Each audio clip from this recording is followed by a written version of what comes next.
할렐루야. 이번 한 주일 동안 야고보서를 가지고 말씀을 나누기 원합니다. 야고보서의 주제는 행함이 있는 믿음입니다. 한번 따라서 행함이 있는 믿음. 우리 그리스도인들의 가장 큰 약점이 말은 많이 하는데 행함이 뒤따르지 않는 것입니다. 그래서 우리를 비난하는 말이 예수 믿는 사람들은 말만 많이 하고 행함이 뒤따르지 않아서 물에 빠지면 입만 뜬다. 그래서 진정한 감사는 행함이 뒤따르는 감사이다. 할렐루야. 그래서 하루에 한 장씩 말씀의 중요한 내용을 가지고 이번 한 주일 동안 행함이 있는 믿음,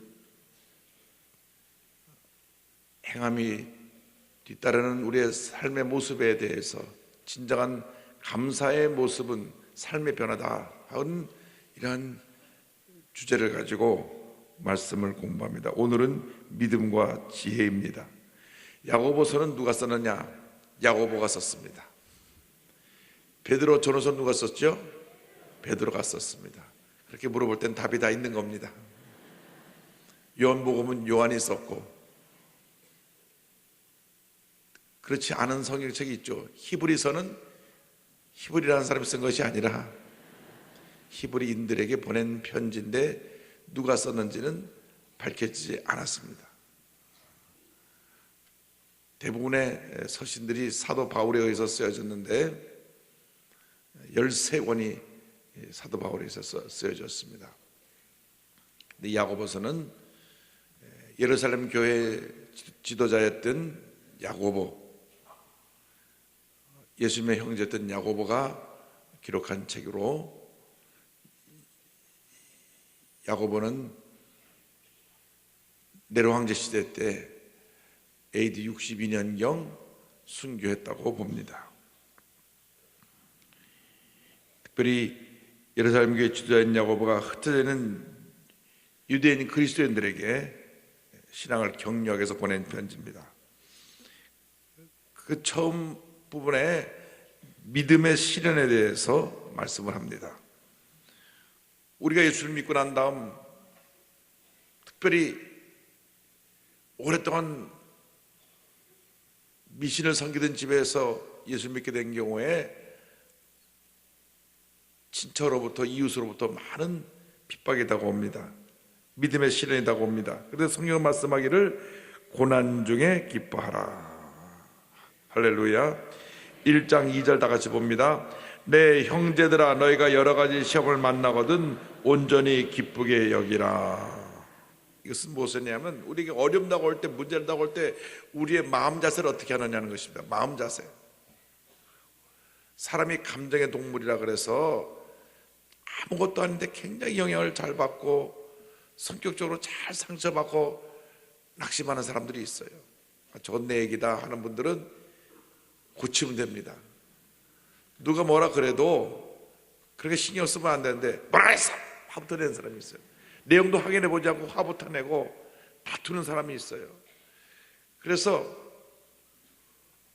우리가 무슨 말을 들어도 어떤 어려움이 다가와도 마음을 지켜야 됩니다. 그래서 마음을 지키는 가장 적극적인 방법이 뭐냐? 기뻐하라. 그래서 억울한 얘기를 듣고 힘든 일을 당할 때 마음이 무너지면 같이 모든 것이 다 무너지는 겁니다. 그래서 마음을 기쁘게 하라고 오히려 더 적극적으로 긍정적인 자세로 나가라고 말씀하고 있는 것입니다. 하나님이 우리 몸을 참 기가 막히게 창조하셨어요. 이상 어떤 그 피조물보다도 사람 같은 이 같은 하나님의 놀라운 그 솜씨가 기적이 함께하는 사람밖에 없습니다. 사람밖에 없어요.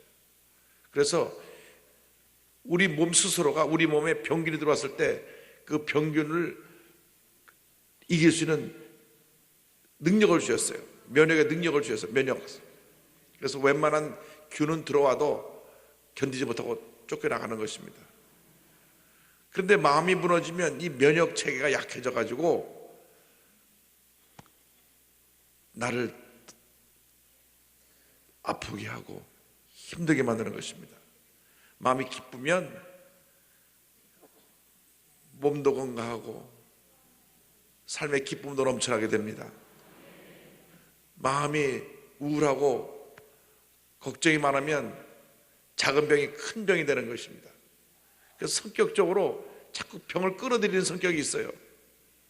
자꾸 걱정하고 염려하고 속상해하고 괴로워하면 자꾸 잔병이 많이 듭니다. 그래서 우리들이 주님 앞에서 기뻐해야 돼요. 감사해야 돼요. 물리쳐야 합니다. 할렐루야. 기뻐하고 감사하고 주님을 찬양하고 나가면 하나님 우리에게 은혜를 주시고 건강을 주시고 복을 내려주신다. 그래서 로마서 5장 3절로 4절은 말씀하기를 다만 이뿐 아니라 우리가 환난 중에도 즐거워하나니 이는 환난은 인내를, 인내는 연단을, 연단은 소망을 이루는 줄 알미로다.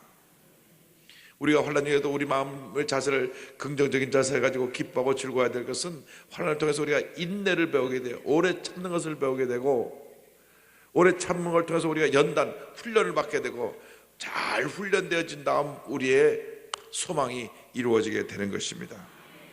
그래서 환난을 당할 때 낙심하고 원망하고 불평할 것이 아니라 주님을 찬양하고 주 앞에 기도하고 긍정적인 자세로 환난과 싸워 승리하는 여러분 모두가 되기를 바랍니다. 베드로전서 1장 1절에 그러므로 너희가 이제 여러 가지 시험으로 말미암아 잠깐 근심하지 하게 되지 않을 수 없으나 오히려 크게 기뻐한도다. 염려할 수 있지만 그때 기뻐하고 감사하면 우리는 모든 어려움을 이깁니다. 그래서 이제 올해 얼마 남지 않았어요. 우리 마음의 자세를 바꿔서 이제부터 내가 어떤 일에도 기뻐하고 감사하며 살겠습니다. 문제가 다가와도 어려움이 다가와도 우리 입술에 고백하면 감사합니다. 주님을 찬양합니다. 내 마음이 기쁘고 즐겁습니다. 할렐루야. 늘 긍정적으로 고백해서 올해가 복된 한 해로 변화되게 되기를 바랍니다. 이 고난은 축복입니다. 고난은 변장된 축복이다. 왜냐하면 하나님이 우리를 온전하게 만들어주세요. 1장 3절 4절 다 같이 말씀 보겠습니다. 이는 너희의 믿음의 시련이 인내를 만들어내는 줄 너희가 알미라. 인내를 온전히 이루라. 이는 너희로 온전하고 구비하여 조금도 부족함이 없게 하려 함이라. 우리를 사람 만들어 주시려고 우리에게 고난을 주신다. 성경은 말씀했어요. 모든 문제의 원인이 어디 있느냐? 내 자신에게 있어요. 따라하세요. 내 탓입니다. 그런 문제가 다 해결돼요. 싸울 때 보면 당신 때문에 이러고 너 때문에 70년대 제가 대학 다닐 때 그건 너 그런 노래가 있었어요. 밤낮 그건 너 때문이야. 왜 하필이면 그런 노래를 만들라고 열심히 불렀는지 모르겠어요. 밤낮 너 때문이라고. 기독교 신앙 그것이 아닙니다. 제 탓입니다. 제가 잘못했습니다. 그렇죠. 제가 부족해서 그랬습니다. 미안합니다. 그럼 지나가는데 당신 때문이야. 내가 이렇게 해서 이렇게 됐지. 모든 것을 상대편에게 책임을 전가하니까 다툼이 생겨나고 원망이 생겨나고 문제가 생겨납니다.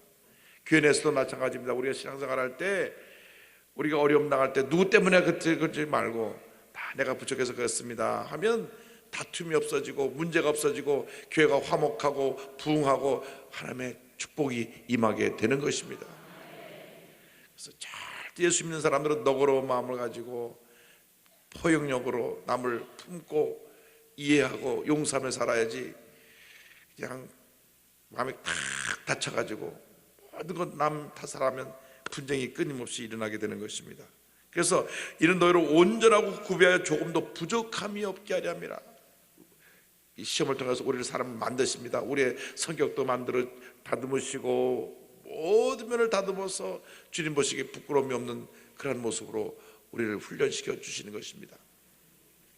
제가 미국에 있을 때 미국 프린스턴 신학교에서 일주일 동안 목회자 설교 세미나를 할 때 가서 들은 적이 있어요. 근데 그때는 어떻게 했느냐, 거기에 참여한 세미나에 오신 목사님들 모두를 다 설교를 15분씩 하게 해서 녹화를 해서 그걸 틀어놓고 보면서 거기 앉은 모든 학생들이 뭐가 문제인가 문제점을 지적하는 겁니다. 어떤 사람은 자꾸 저쪽만 한쪽만 쳐다보고 있어요. 한쪽만 쳐다보고, 어느 사람은 왼손만 자꾸 드는 사람이 있고, 어느 사람은 밑에만 내려보는 사람이 있고, 본인은 몰랐는데 영상을 다시 보면서 거기 있는 20몇 명이 다 목사님들인데 당신은 저기 잘못했어 지금 다 지적하니까 들을 때는 기분이 상당히 나쁘지만 듣고 난 다음에 고칠 수 있게 되는 거예요. 자신도 모르는 잘못된 습관이 있어요. 늘 설교마다 저쪽만 봐요. 저쪽에 뭐가 있는지 몰라도 저쪽만 보고 있어요. 늘 머리를 내리고 숙이고 공만 보는 사람이 있고. 그래서 일주일 동안 그 훈련을 하고 나니까 태도 자세들이 싹 바뀌었어요. 설교 원고 내용도 싹 바뀌었어요. 원고 내용도 초점이 없이 왔다 갔다 하니까 그 설교를 15분 동안 하는 동안에도 사람들의 마음을 잡지 못하고 왔다 갔다 한다고 이렇게 지적하고 이렇게 지적하고 딱 초점을 맞춰서 성도들이 딱 관심을 가지고 단 한 사람도 딴 데 신경 쓰지 않도록 그냥 설교에 집중할 수 있도록 훈련을 하는데, 훈련을 안 받은 거하고 받은 거하고 큰 차이가 있게 되더라고요. 본인을 잘 모르니까. 근데 사실 그렇게 세미나 때 같은 목사님들에게 신학생들이 와서 지적을 해서 훈련을 받으니까 자존심이 안 상한데, 아마 목회할 때 목사님 저 좀 봅시다, 설교를 어찌 그렇게 하는 거예요? 그럼 상당히 기분이 나빴을 거예요. 그러나 그런 얘기를 들어도 감사해야죠. 왜? 아, 내가 부족한 것이 나를 다듬으시려고 말씀을 듣게 하시는구나. 그 세미나 때 보니까 절대 설교를 너무 길게 하지 마라. 성도가 줄어들 때 나타나는 보편적인 현상이 설교가 길어진답니다. 더 붙잡으려고. 그러면 더 간대요. 설교를 너무 길게 하지 마십시오. 설교하다가 시계 보는 사람이 몇 사람 보이면 그냥 그치십시오. 빨리 끝내라는 표시니까 시간 됐어요, 끝내요. 그러니까 그걸 보는 순간 이상 끝내야 된다. 그러나 이런 훈련들이 다 사람 되게 만들어주는 훈련이에요. 목회자를 목회자 되게 만들고, 말을 어떻게 할 것인가 또박또박 말해야 되고, 말을 너무 빨리 해서 못 알아듣게 하지 말고 사투리도 없애고, 다 훈련이에요, 훈련. 그러나 이런 훈련이 우리로 온전하게 만들어진 축복이다. 할렐루야. 베드로전서 1장 7절에 너의 믿음의 확실함은 불로 연단하여도 없어질 금보다 더 귀하여 예수 그리스도께서 나타나실 때 칭찬과 영광과 존귀를 얻게 할 것이니라. 할렐루야. 연단받은 다음 우리가 하나님 앞에 칭찬받는 자가 되는 것입니다. 그래서 우리가 누가 나를 비난할 때 감사해야 돼요. 감사합니다.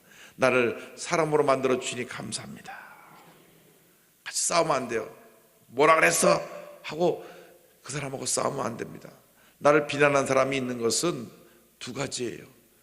내가 사람의 눈에 띄었다고 하는 것이고, 둘째는 나를 다듬으시는 과정이라는 것입니다. 나를 만드시는 과정이에요. 누가 나를 비판할 때는 관심 있으니까 비판하죠. 관심이 없으면 비판도 안 한다니까. 야, 내가 관심의 대상이 됐구나. 그럼 내가 고쳐야 될까? 고쳐야 할 건 고쳐야 되겠다. 말도 고치고 행동도 고치고 고쳐야 돼요. 우리 삶에 늘 변화가 있어야 됩니다. 날마다 더 나아져야 합니다. 더 모든 모습이 이전보다 나아져서 칭찬받는 주님의 자들을 다 되시기를 주님으로 축원합니다. 오늘 두 번째로 기억해야 될 것은 믿음과 지혜입니다. 이 지혜는 하나님이 주시는 지혜. 우리가 세상적인 지혜도 필요하지만 하나님의 사람으로서 하나님의 지혜를 얻어야 됩니다. 하나님께 지혜를 얻기 위해서 하나님께 구하라고 말씀합니다. 1장 5절 다 같이 봅니다. 너희 중에 누구든지 지혜가 부족하거든 모든 사람에게 후히 주시고 꾸짖지 아니하시는 하나님께 구하라. 그리하면 주시리라. 하나님의 지혜를 구해야 됩니다. 사업을 하는 분들이 거래처 사람 만나러 갈 때 하나님 아버지, 하나님께서 내게 지혜를 주셔서 오늘 대화가 정말 잘 되게 하시고 거래처 사장님의 마음을 감동해서 좋은 결과가 있게 하여 주옵소서. 내가 이 같은 결정을 내려야 되는데 하나님이 결정이 바른 것인지 저에게 깨달음을 주시옵소서. 성경은 지식이고 이 지식을 활용하는 능력이 지혜입니다. 그래서 우리가 지혜로운 사람이 되어야 되는 것은 하나님 말씀을 많이 알고 말씀을 잘 적용할 때 지혜로운 사람이 되는 것입니다. 그래서 하나님, 내가 지혜로운 사람이 되어서 내가 말도 행동도 내 삶의 모습도 다 하나님께 영광을 돌리고 사람들에게 덕을 끼치는 모습이 되게 하여 주시옵소서. 이 지혜를 얻기 위해서 마태복음 7장 10절에 이렇게 간절히 구하라고 말씀합니다. 구하라 그러면 너에게 주실 것이요 찾아라 그리하면 찾아낼 것이요 문을 두드리라 그리하면 너에게 열릴 것이니. 무슨 말씀입니까? 간절히 부르짖고 또 부르짖고 부르짖으면 주님이 주신다는 것입니다. 그래서 이것을 구할 때 구하고 의심하지 말라고 6절로 8절을 말씀합니다. 다 같이요. 오직 믿음으로 구하고 조금 더 의심하지 말라. 의심하는 자는 마치 바람에 밀려 요동하는 바닷물 같으니 이런 사람은 무엇이든지 주께 얻기를 생각하지 말라. 두 마음을 품은 모든 일에 정함이 없는 자로다.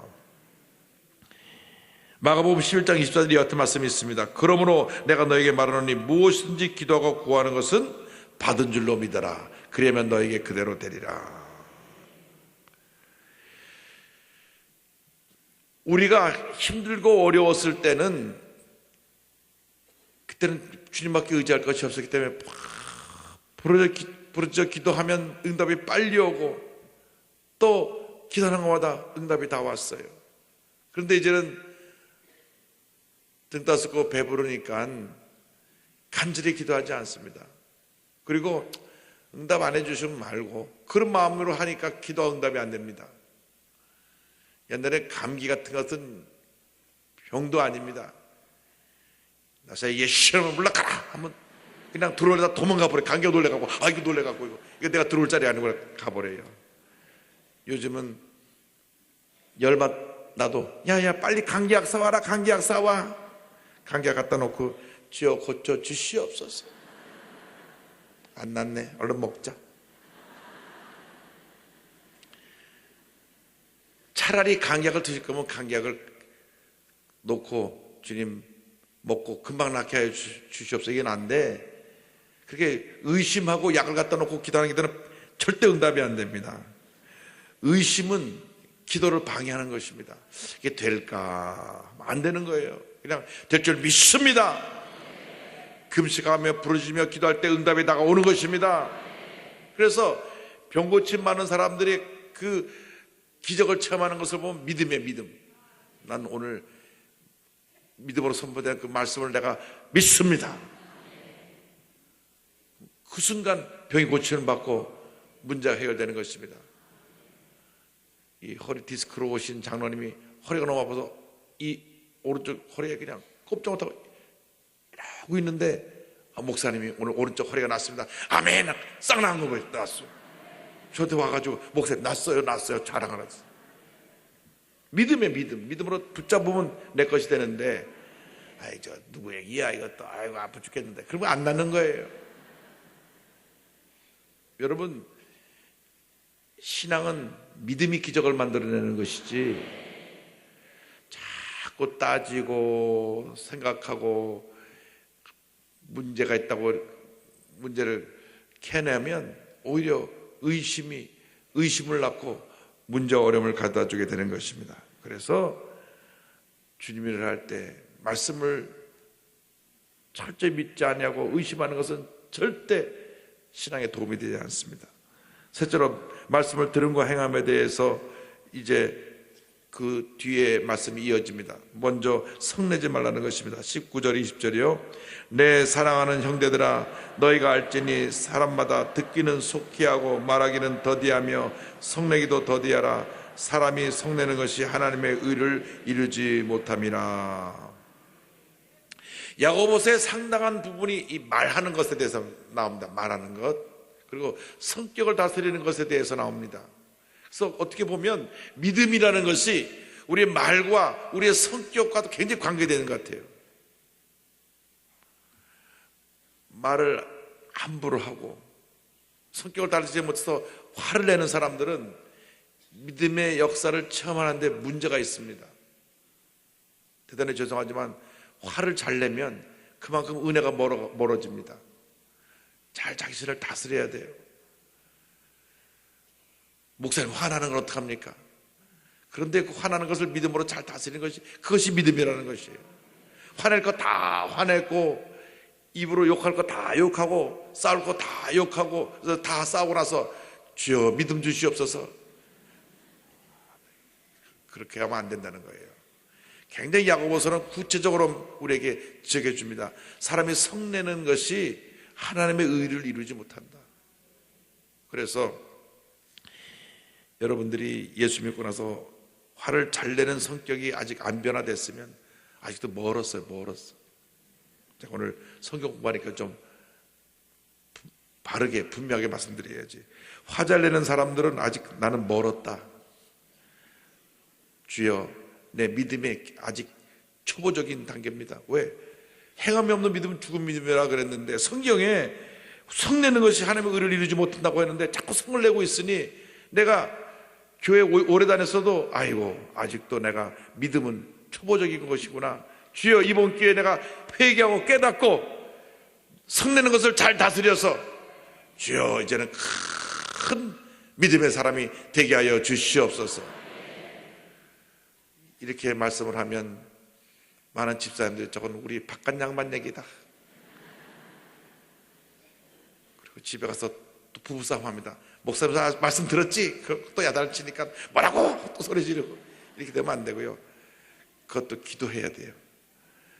내 남편 성질 잘 내는 그 성질이 변화된 것을 믿습니다. 내가 신경질 잘 내는 것 내가 떠난 줄로 믿습니다. 가만 보면 화 잘 내는 남편하고 사는 분은 더 화를 잘 내는 경우가 있어요. 한마디 하면 두마디 하고 두마디 하면 세마디 하고 세마디 네마디 하고 그래서 싸움이 그치지 않는 경우가 있는데 성경은 성내는 것이 하나님의 의를 이루지 못한다. 그리고 이 말을 통해서 실수하지 않도록 말을 온유함으로 받으라고 21절 22절을 말씀합니다. 그러므로 모든 더러운 것과 넘치는 악을 내버리고 너희 영혼을 능히 구원할 바 마음에 심어진 말씀을 온유함으로 받으라. 너희는 말씀을 행하는 자가 되고 듣기만 하여 자신을 속이는 자가 되지 말라. 오늘의 결론입니다. 이 말씀을 온유함으로 겸손함으로 받아들이고 말씀대로 살아가라. 말씀을 아는 것으로 그치지 말고 말씀을 행하는 자가 되어서 하나님을 기쁘시게 하라. 한번 따라하세요. 말씀을 아는 데서 그치지 말고 행하는 자가 되게 하여 주옵소서. 할렐루야. 그것이 믿음이고 그것이 하나님이 기뻐하시는 모습이고 그것이 우리가 하나님 앞에 준비되어야 할 신앙의 자세입니다. 그러므로 자기 감정을 다스리지 못하고 자기 말을 다스리지 못하고 늘 그 삶에 사람들이 보기에 문제점이 있는 것은 아직도 믿음의 기초가 제대로 되지 않은 거예요. 교회를 50년 다녀도 늘 성질 내는 사람은 아직도 믿음이 초보인 거예요. 초보. 그런데 오늘 이후로 화는 다 냈습니다. 왜? 오늘 말씀 들어보니까 야, 내가 교회를 몇십 년 다녔는데 아직도 화내고 있습니다. 내가 믿음의 초보구나. 다시는 그렇게 내가 주님 보시기에 부끄러운 모습으로 살지 않아야지 결심하시고, 오늘 이후로 말이 달라지고 성격이 달라지고 행동이 달라지고, 그래서 하나님께 영광을 돌리고 복받은 인생 살아가는 여러분 모두가 되시기를 주님의 이름으로 축원합니다.